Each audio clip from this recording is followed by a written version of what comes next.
This is Stevie B in the darkness, coming to y'all to the Matrix with a quick recap on the Celtics game um, against the Knicks, which was a rather pedestrian team to face, considering we all know Porzingis are nothing with this team.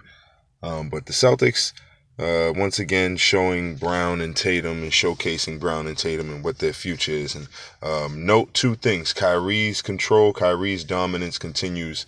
The man didn't even have to really play the whole game.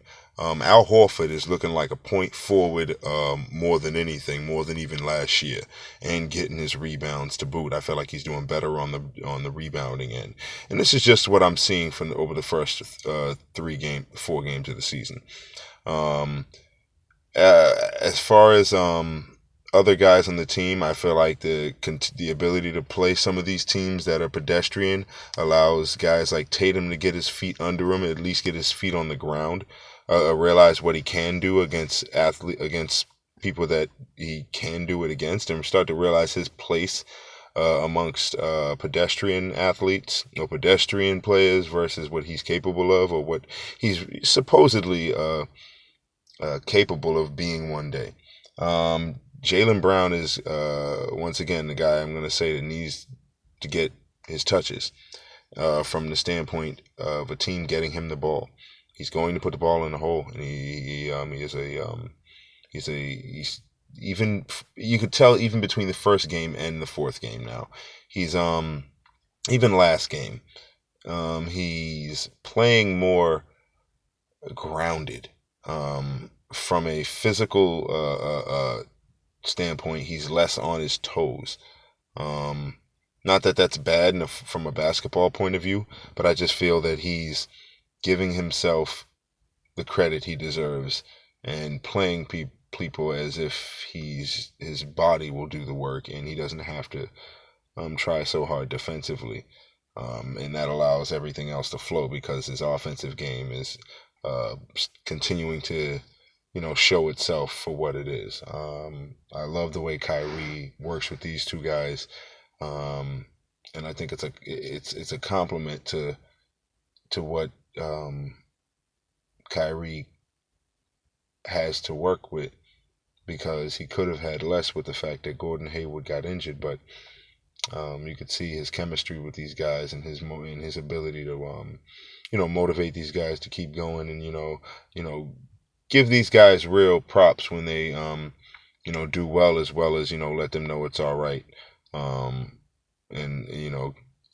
give them some support as they make these mistakes because I believe he probably sees their potential and they're capable of um turning out to be a lot better than they may have been suited had they not had a guy like Tatum and just happened to be any other team who was able to get a great bunch of players like Kyrie Irving, Gordon Hayward, and Al Horford together without having the luxury of having had a top pick in Jaylen Brown already there and having a high draft pick.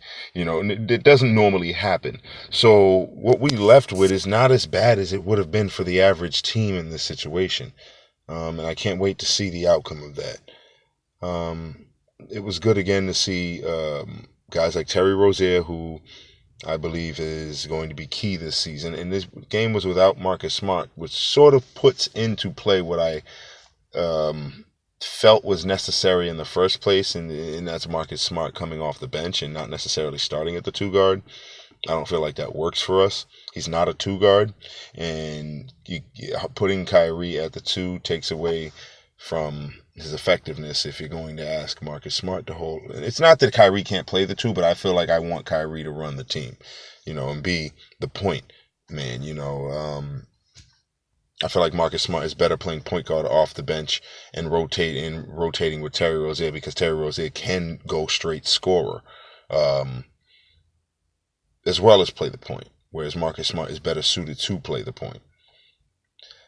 But I liked what I saw all in all against the lowly Knicks, and I can't wait to see what the makeup for is tomorrow when they play the Bucks, or the next game when they play the Bucks, because they sort of found, and over the past 2 games they were able to find what guys' roles sort of look like in the offense without having had the shock of the first 2 games of the season where And to be honest, Marcus Smart was being a ball hog in the first couple of games. He was trying way too hard, and he needed to just let it come to him. I get he's trying to make sure his game is there or find his game early in the season, but have confidence in what you're capable of and let it come within the offense. And you're good enough to do what you can. But other things we'll discuss after the next game. I can't wait to see what happens with the Antetokounmpo matchup because that's a good test. Good test to see where we're at. Last game, shell shocked from the first game, still trying to figure out roles. Guys still young in the season. Tatum's second game, but we still didn't lose by that much. I want to see what the team does come next game against the Milwaukee Bucks. Good test against the Greek Freak and a team that seems to like playing together. Can't wait to talk to y'all then. Stevie B out.